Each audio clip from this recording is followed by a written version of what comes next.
அருமையான தேவ பிள்ளைகளே, ஸ்தோத்திரம். லேவியராகமம் 17:11 மாம்சத்தின் உயிர் இரத்தத்தில் இருக்கிறது, நான் அதை உங்களுக்கு பலிபீடத்தின் மேலே உங்கள் ஆத்துமாவுக்காக பாவ நிவர்த்தி செய்யும்படிக்கு கட்டளையிட்டேன். ஆத்துமாவிற்கு பாவ நிவர்த்தி செய்கிறது இரத்தமே.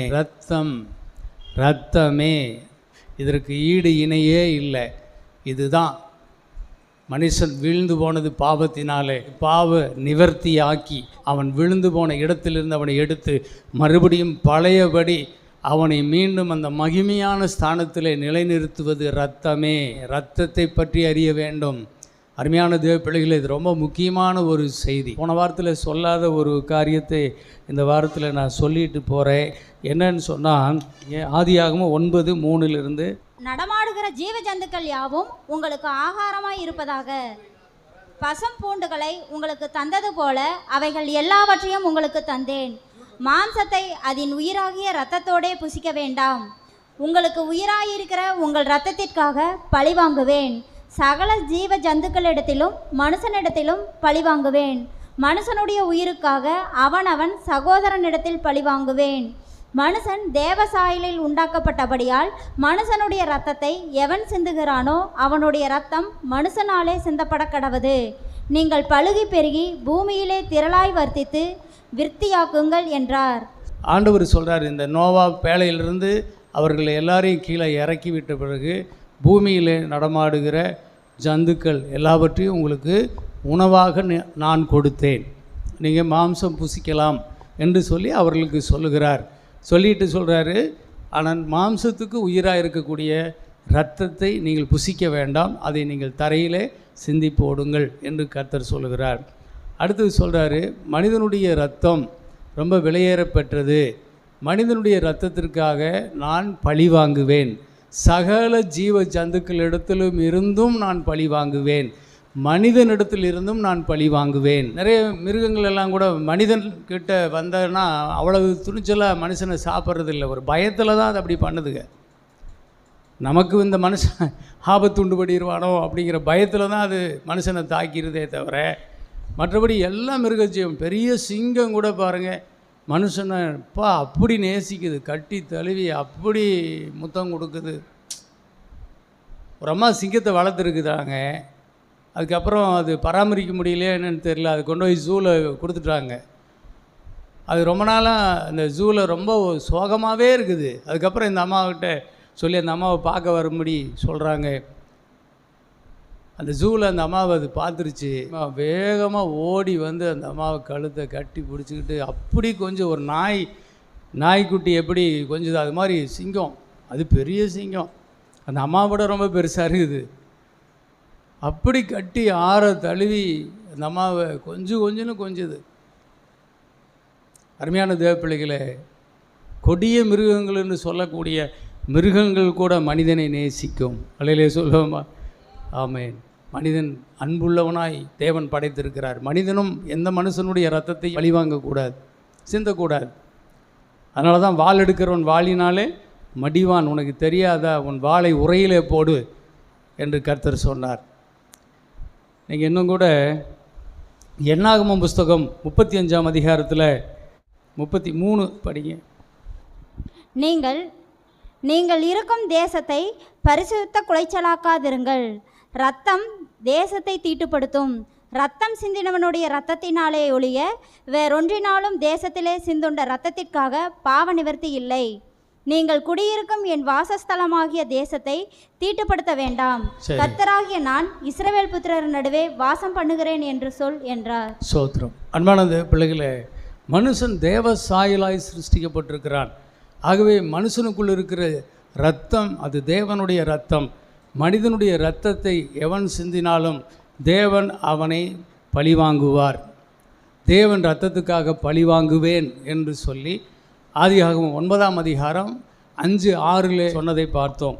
இங்கே என்னாகமம் 35-33 சொல்கிறாரு, நீங்கள் குடியிருக்கும் தேசத்தை தீட்டுப்படுத்த வேண்டாம், மனுஷ கொலைபாதகர்களாய் இருக்க வேண்டாம். நீங்கள் அப்படி ஒருவனுடைய இரத்தத்தை ஒருவன் சிந்தினால் அந்த தேசம் கரைபடும்.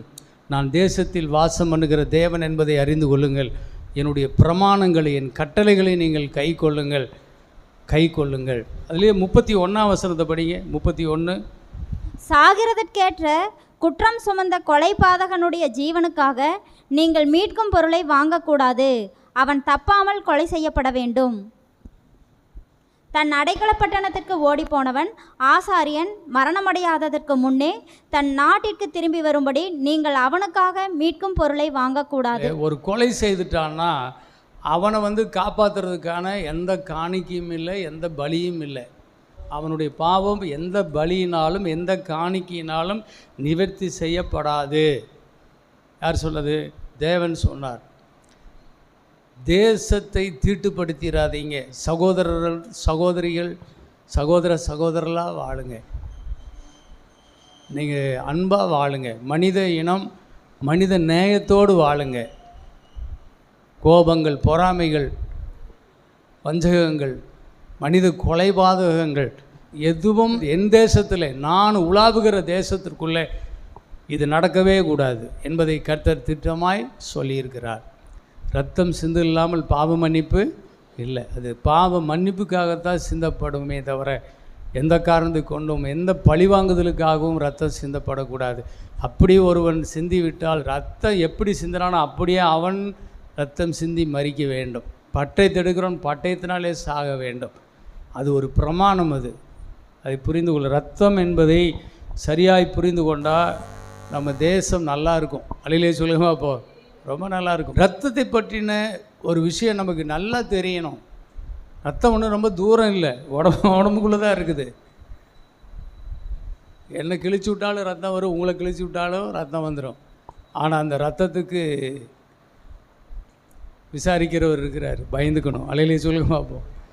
ஆமாம், ஜாக்கிரதையாக நடவுங்கள் என்று உங்களுக்கு நான் சொல்லுகிறேன். பாருங்கள், பிலாத்து இயேசுவை கொலை செய்யும்படி யூத ஜனங்கள் கொண்டு போய் நிறுத்திட்டாங்க. ஆனால் இவரிடத்தில் எந்த பாவம் குற்றமும் இல்லை என்பதை பிலாத்து அறிந்த பொழுது அவரை விடுதலை செய்யத்தான் மனதாக இருந்தான். ஆனால் யூத ஜனங்கள் அவரை விடுதலை செய்ய விடுவதாக இல்லை. அவங்க ரொம்ப அவரை கொலை செய்யன்னு கத்துனாங்க. இப்போ பிலாத்து அச்சப்படுறான், பயப்படுறான். அவன் பயந்த ஒரே விஷயம் என்ன தெரியுமா?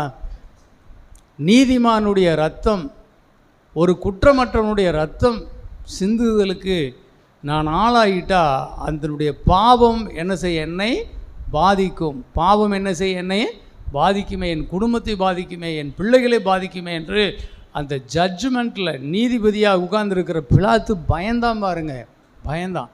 இப்போ அவன் என்ன செய்கிறான்? ஒரு பாத்திரத்தில் தண்ணி கொண்டு வர சொல்லி இந்த இரத்தத்தினுடைய பழி, பாப பழி என்னையும் என் குடும்பத்தையும் சேராதிருக்கட்டும் என்று அவன் கையை கழுவுறான். பாத்திரத்தில் கையை கழுவிக்கிறான். கடவுளே, இந்த பாவம் என்னையும் என் குடும்பத்தையும் சேராதிருக்கட்டும், இந்த மக்கள் தான் கேட்குறாங்க அப்படின்னு சொல்லி அவன் அப்படி செய்யும்போது அந்த ஜனங்க மூர்க்கவரி கொண்டு சொல்கிறாங்க, இந்த பாவம் எங்களையும் எங்கள் பிள்ளைகளையும் சேரட்டும் என்று ஒன்று சேர கத்துறாங்க. ஒரு புறஜாதிக்காரன், அவன் கூட இரத்த பிரமாணத்துக்கு பயந்து அவன் கையை கழுவுறான் ஒரு ஜட்ஜு.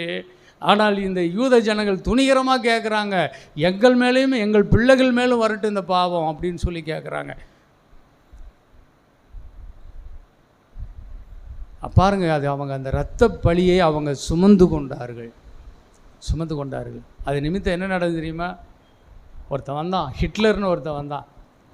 அவன் ஜெர்மன் தேசத்தில் இராணுவ மந்திரி, அதிபர். அவன் காலத்தில் 3 லட்சம் யூதர்கள், லட்சக்கணக்கான யூதர்கள் கொலை செய்யப்பட்டாங்க. கொடூரமாக இருந்துச்சு அந்த சம்பவம். ஏன் இந்த ஆண்டவர் தடுக்கலை? ஏதை தடுக்கலைன்னு எல்லாரும் பயங்கரமாக கேள்வி கேட்டிருந்தாங்க. தடுக்க வாய்ப்பே இல்லை. ஏனென்றால் ரத்தம், அந்த புனித ரத்தம், அந்த பாவ நிவாரண ரத்தம், அப்படி பாவத்தை கழுவ வந்த ரத்தம் அது. அவரை புறக்கணித்தார்கள். இவன் எங்களுக்கு ராஜா இல்லை என்று சொன்னார்கள். இவன் மேசியா இல்லை, இவன் தேவனிடத்திலிருந்து வந்தவன் அல்ல, தேவகுமாரன் இல்லை, தேவனுடைய இரத்தம் இல்லை என்று சொன்னார்கள். தேவனுடைய இரத்தத்தை அவர்கள் புறக்கணித்தபடியினால் அவர்களை ரட்சிக்க வந்த இரத்தத்தை அவர்கள் சீ என்று சொல்லி தள்ளி போட்டு தங்கள் கால்களில் அவர்கள் மிதித்து போட்டபடியினால் அப்படிப்பட்டவர்கள் தண்டனைக்கு தப்பவே முடியாது என்று எபிரேயர் புத்தகத்தில் வாசிக்கிறோம். அதனால தான் எப்போவுமே கிருபை இலவசமாய் தயவாய் ஈவாய் தேவன் நமக்கு ஒன்று கொடுக்கும்போது அதை வாங்கிக்கணும். வெளியேற பெற்றது நம்மளால் வாங்கவே முடியாது, அவர் ஃப்ரீயாக தரார். பாதம் பணிந்து நன்றியுள்ளத்தோடு வாங்கி அதை அனுபவிக்கிறது தான் நம்முடைய வேலை. அதை செய்யாமல் எதிர்த்து நின்றபடியினால, அதை வேண்டாம் என்று சொன்னபடியினால அந்த இரத்தம் சிந்தினுடைய பாவ பழி எந்த இரத்தத்தினாலும் எந்த காணிக்கையினாலும் தீர்க்கப்படுவதே இல்லை. அதனால தான் 3 லட்சம் பேர் செத்தான். சும்மாலாம் எதுவுமே நடக்காது. தேவன் நீதியுள்ள நியாயாதிபதி. அலையிலே சொல்லாமல் தேவன் நீதியுள்ள நியாயாதிபதி. தன்னுடைய சொந்த ஜனங்கள் தான் அவங்கள எப்படி காப்பாற்றினாருன்னு இப்போ நான் சொல்ல போகிறேன். இந்த ரத்தம் எப்படி அவங்கள காப்பாற்றுச்சிங்கிற ஒரு செய்தி தான் இன்றைக்கி நான் கொண்டு வந்திருக்கிறேன். ஆனால் இந்த ரத்தத்தை நாம் என்ன செய்ய வேண்டும்? ஏற்றுக்கொள்ளும்போது தான் நமக்கு அது பலன் செய்யும். அலையிலே சொல்லுவோமா? ஆமேன். அந்த பிரமாணத்தை அங்கீகரித்து கொள்ளும்போது தான் நமக்கு அது பலன் செய்யும். நாம் அதை புறக்கணிக்கும் போது நமக்கு அது ஒரு பலனும் இல்லாமல் போய்விடும். அதில் எச்சரிக்கையாக இருங்கள் என்று ஆகவே சொல்லப்படும் இந்த சத்தியத்தை நீங்கள் நன்றாக செவி கொடுத்து கேட்க வேண்டும் என்று கேட்டுக்கொள்கிறேன்.